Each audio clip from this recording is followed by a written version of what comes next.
Tikulendera kundomvera pano ndi Nyasa VoiceBox kuti makhathi ndi Amalawi osiyanasiyana makhani maganizo osiyanasiyana pa nkhani zokhudza ndale kantsibwe ka dziko komanso kutsatira bwino kwa malamulo kuno kwathu ku Malawi. Ndi lero tabweranso ndi Banda. Banda nthawi zambiri amanena mobwerezabwereza komanso mosapyalira kuti ayi achakwera boma la Malawi adachita cholanda kuchoka m'manja mwa aprofesa Arthur Peter Munthalika. Nde leronso nkhani yake ndiyokhayokhayo Banda akubwerezanso mawu awo kuti ayitu abusa achakwera anachita kulanda boma la Malawi. Ndipo leza chisoni Amalawi akuvutika mu dziko lawo lomwe kusowa mtengo kwefere zinthu zambiri kumalawi kunoko kuona kwa Banda akuti zonse ku Malawi sizikuyenda chifukwa kuti achakwera dziko lawakanika. Nditi nikhale modzi pano pa Nyasa VoiceBox kuti Banda akuti bwanji modo ya lero pano pa Nyasa VoiceBox. Tipakamaliza mwachizolowezi tikupempha Malawi kuti mukhale pomwepo and you should leave your comments in the comment section below kuti zimene anena Bandazi, is it making sense to you kapena kuti mukugwirizana nazo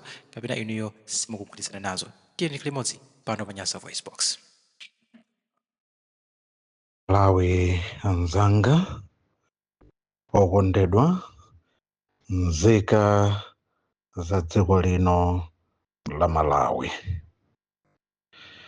mdzina la Mulungu Atate, mdzina la Mulungu Mwana, komanso mdzina la Mulungu Mphambe Mzimu Woyera.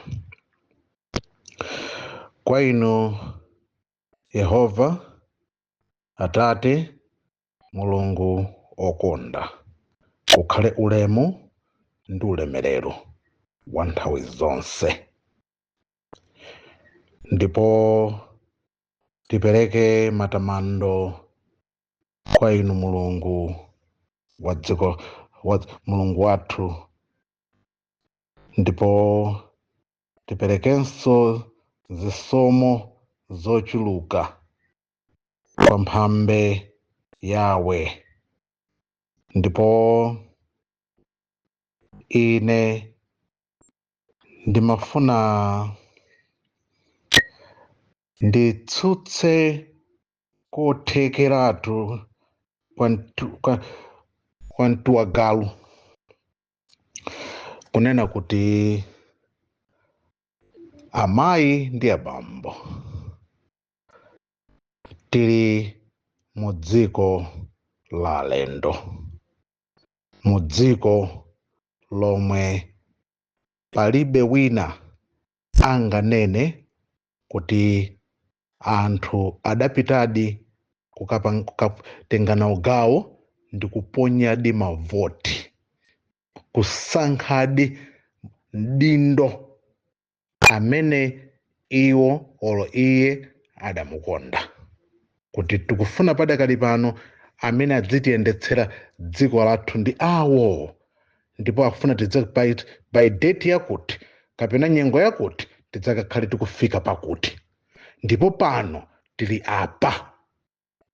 Zimenezo ndi zimene ndikufuna kuti ineyo wina amene nzeru zake zomwe zili mu mtima mwake kapena mu mutu mwake, ubongo wake, zimene amaganiza kuti within his dream, vision yake, chomwe amalingalira kuti ine ndikufuna anyamata amene ndikufuna kuti ndikamalowa mu ofesi kuti adzigwira ntchito ndidziwapatsa izi, adzipanga zakuti ndizolinga zakuti adzipanga chakuti zizikhala zikuyenda mwakuti tizikhalanso tikulowera pakuti, ndipo tafikanso pakuti. Ndipo chifukwa cha ichi, these are the success stories zimene ifeyo timafuna, ndipo so far this is where we are heading to. Pamene ine ndikufuna ndilankhule ngati nzika ya dziko lino la Malawi, ndikufuna ndinene kwa mtuwagalu kutsutsa kunena kuti abusa achakwera ndinu munthu mmodzi ochititsa manyazi kwa ife Amalawi. Ndipo izi ndikulankhula izi simunganditsimikizire kuti chilipo chabwino chimene mungaloze ndakhala ndikunena repeatedly ine bile banda, dzina langa ndine bile banda, ndipo palibe amene angadzandilozere kuti zomwe ndikafuna kuti nzika ya dziko lino bile banda ineyo ngati amene ndimafuna utsogoleri ntchito, ndimafuna kuti ndikatenga utsogoleriwu ana awa achina bile banda, ana ena onsewa adzipanga izi adzipanganso zakuti, olo kapena akulephera kupanga izi, olo kapena chakuti, chifukwa chakuti they are not having the capacity neither skills for them to render the quality services that ineyo ngati nzika ndimayembekezera kuti anawa atha kukwaniritsa pa zimene ine ndimafuna. Amayi ndi abambo, ndinanena kuti ine ndine bile banda, ndipo ndimafuna ndinene motsindika kuti ine dziko lino sindinabwereke. I am a bona fide citizen of this republic. Ndine nzika yobadwira, kukulira, kukhala dziko lino. Mulungu akadzalola chikankomera iye chauta mphambe ala chikankomera, ndidzaferanso m'dziko langa, ndimalikonda dziko langa. Ndipo amene akunena kuti timafuna kuti tikutumeni ukapena ntchito zimene timafuna kuti muyembekezere mupange bile banda, ndikayembekeza kuti upange izo, koma you have failed to deliver. Because of this, you don't deserve to be a citizen of this republic. Ineyo chomwe ndikunena ndi chakuti abusa a Chakwera sinunso mbusa, mudatenga dziko molanda. Chifukwa cha ichi mutule pansi udindo. You must resign.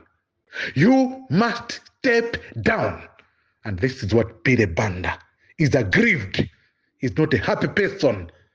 Inuyo ndi anzanu achimwendo banda, ankaka, ngakhale anabelo ntalimanja. You have failed Malawians, and you have made us become worse. I'm feeling so ashamed, Annabelle Ntalimanja. You have put us to greater shame.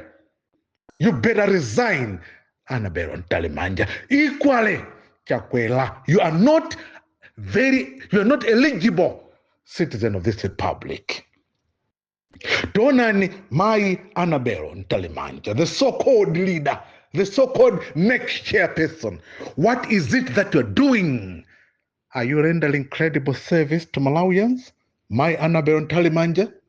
Are you dutifully doing all that you're supposed to do? Kwa ineyo ngati bile banda kuti ndizithoma panga ngati nzika ya dziko timembekezera kuti mupange izakuti tipangenso zakuti, ndipo timafuna kuti mutumikire dziko motere mvulayi kunali mafladzi ukapena mvulayi pali mavuto awa ndi awa ukapena dziko ili nene kutengera kwakuti ukapena zomwe takumana nazo mu nyengo izi ndi zakuti chifukwa cha ichi tikulephera kuti tikafikepo. Amayi ndi abambo, I'm very ashamed as a citizen of the republic. I'm very, very ashamed. Ndipo nzika za dziko lino la Malawi tonse tidzuke. Each one of us, a Malawi anzanga, kuchokera kuchigwa kulowa Shile, Nsanje, kandi kuchididi, Nchalo, Ngabu, Fatima, mupite kumwanza. You come here in Blantyre, nde mupite kupalombe, mupite kumulanje, kutyolo, nde mupite kuchiladzulu. You go to Nchalo, kunchewu, Balaka, mupite ku zalewa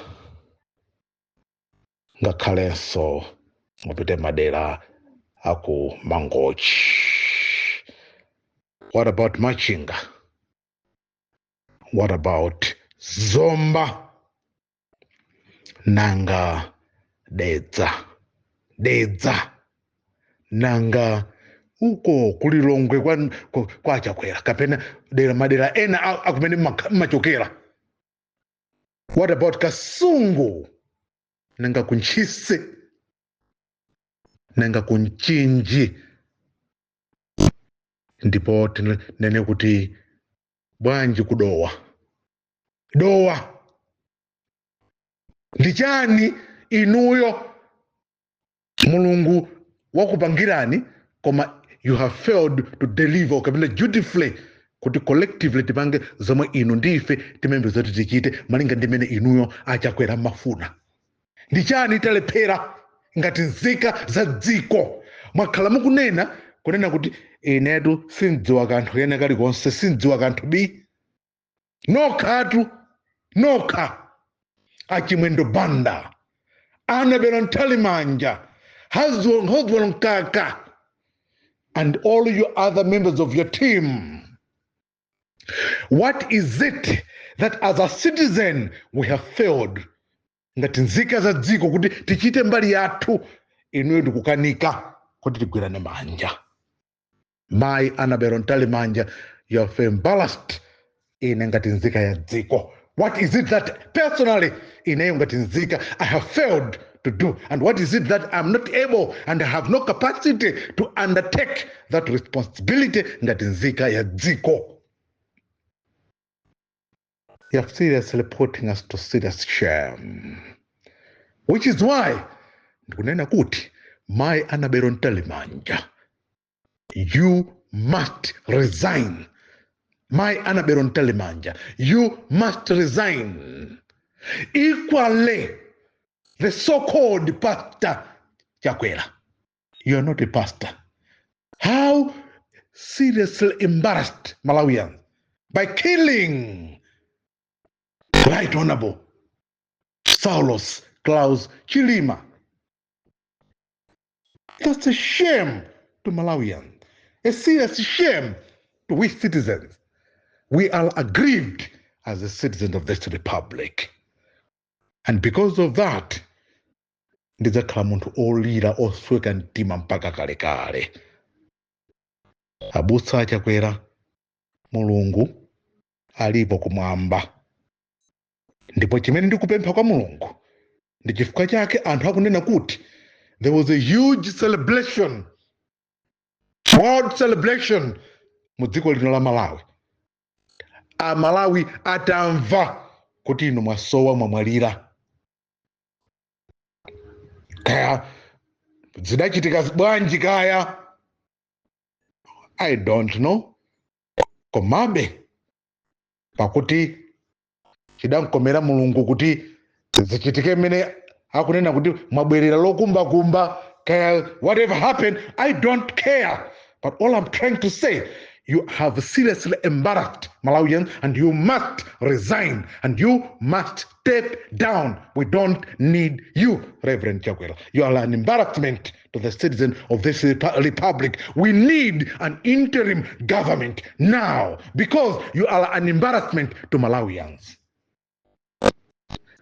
Amalawi tendigwiraneni manja molikonda dziko lathu, tilikonde dziko, tinkonde Malawi, tionetse kuti dziko lathu timalikonda. Mavuto amene tili nawo ndi mavuto osweketsa mtima, ndipo ngati nzika ya dziko I have no regret kunena kuti zimene zikuchitika pa malo pano pa dziko la Malawi lino,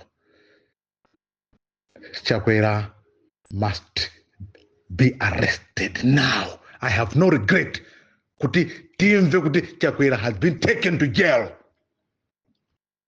Ndipo tidzakhala okondwa kuti Chakwera will be arrested. See, we're not going to do anything far more chifukwa zomwe mwakhala mukupalipangira dziko mwabandalama za nkhani trillions of kwachas kutibera ife misonkho ya Malawi ndi ndalama misonkho yathu.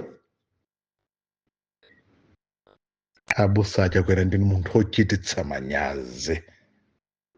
Munachita kutenga ngati malanda munapanga mene munapanga motenga boma molanda. Munachita kutenga boma limolanda. Now makhwathu omwewo they have failed kuti zinthu zikhale mene zafikiramo.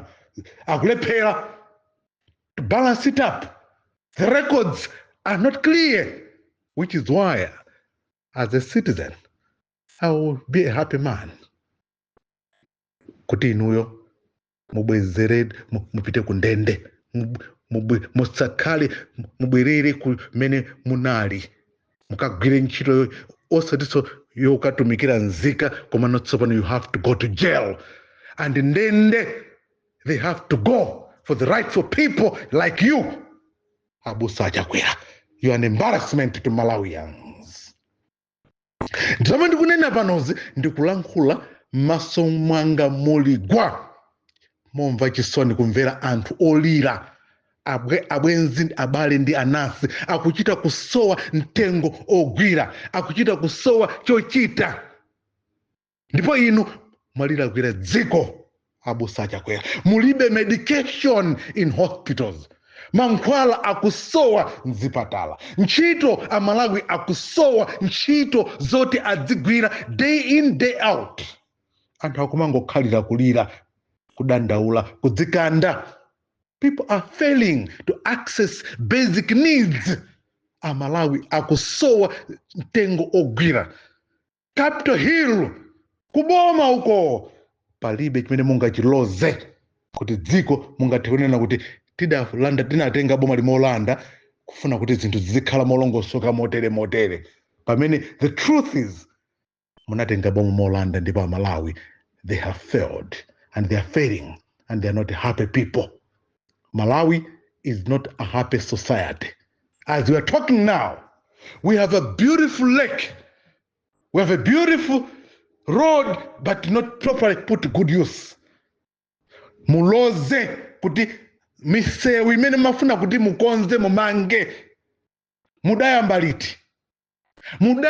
liti Achakwera. The interchange imene munkafuna kuti ikhalepoyo. What about the bypass? Mwalipangira chani dziko? Mabwato panyanja mapanga chani zoti Amalawi they can proudly be happy today. Nanga nyanja yathui maigwiritsa ntchito bwa Likoma Island. Abusa Chakwera, you have seriously embarrassed Malawians. Ndipo from Sanje to Chitipa, Karonga to Nkhotakota, Kakalenso Mwanza to Neno, Chiladzulu tipiteso ku Palombe, tipite ku Tyolo. We go to all other places including Salima, tipiteso ku Nkhotakota. We proceed Ngata Bay, tipite madera ena onse amene dziko likanatha kugwiritsa ntchito ndikumapanga kuti Malawi is making progress. Malawi would have been another heaven on earth. But the so-called reverend, amene mukuti reverend iyo, is the worst ever failure. Amayi ndi abambo tikulira ndipo tidzalira chifukwa chakuti tiona ndi mmene tapangira panish kukamanga olemekezeka mayi wanga mayi Patricia Kaliati, my Dr. Patricia Kaliati. Dr. Patricia Kaliati. Seriously, Amainda Bambo. We have not been able, we have abused ndipo taononga integrity ya Mai Patricia Kaliati. Her public integrity has been seriously abused. The local and international world is so aggrieved and ashamed because of the way the so-called Chakwera, you have seriously put your name to shame. Maiwanga Pepani. My name is Banda. I seriously and sincerely apologize to you, madam. Taononga mbili yanu, taononga dzina lanu, ndipo tikadakonda. Dziko lanu ndi mbili yanu tikadaibwezeretsa mchimake. Talakwa. Ndipo your public statement that you have issued is the genuine call to all of us. This is not that all of us deserve. Sizomwe ife tikadakonda taononga mbiri yanu mai. My Dr. Patricia Kaliati. Akweni. Bire Banda will not be a happy person and is not a happy man. Mundrole ndimalize ndimau opempha kuti mbiri ya anthu osiyanasiyana ngati bambo Chipungu Pepana chimwene. You are my personal friend and brother. We have come a long way as colleagues and friends. Koma, I am so aggrieved with all that they've gone through. My colleague and comrade. Ine zandikudza ndipo ndasweka mtima. Ndipo chifukwa cha ichi, I will not be a happy person to hear and see the predicament and state of predicament. My brother Chipungu, Chimwemwe. You've gone through thin and thick. Look the way the public integrity yanu yaonongekedwera. Tibwere to my other colleagues. Amene mbiri yawo, their public integrity has been put to serious shame. Kutokera ku different places. Kunchewu, Norman, Chisale. My brother, I am aggrieved for what you've gone through. Norman Chisale. All other friends, Akulu, the state of our economy has been put to serious abuse. Dziko lathu sibwezi tili pano, sibweziso dziko lili economy ili pamenepa. Zinthu zambiri zikanakha zitasuntha kupita pena pake. Koma zinthu dziko lathu taliwononga. Ndi chimene ndingakonde tiyeni tikonze mbiri yathu timange anthu awa amangidwe. We need an interim government now. Ndipo Right Honorable Madam Mary Chirima Pepani, Dr. Professor Mary Chirima, Bire Banda will forever share the grief with you and all other colleagues and comrades. Ndipo izizi, I will not regret by calling for resignation again of my Annabelle Ntalimanja, alongside your so-called Chakwera. He is not my president. He has never done anything worthy. Malawians zanga sendingani kuti Chakwera mwatipangira chani ndipo mudzaloze chani. There is absolutely nothing you can point out. Kwaje amainda bambo tentigwirane manja. Let's call for unity of purpose as one. Dziko nonditsobwereka, dziko nondilatu, and Malawi will remain for us. Tentigwirane manja, we should defend defensively our mother, Malawi. Abusa Moses Shumba, my sincere apologies and welcome back to the world. It's equal to what we've gone through. For no apparent reason. Well, until today, Mirandu, we have not been discharged. Well, until today. Mulungu akumwamba. Chisomo chanu Mulungu chionekere.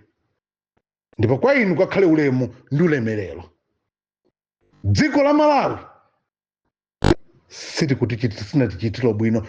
Umphawi umene tili nawo, we are worse poor than ever before. Inshallah, may God, the Almighty Father, be blessed. Let your name be blessed. For this is my honest prayer in the precious mighty name. Billy Banda is my name. Thank you very much, fellow colleagues and comrades. Thank you.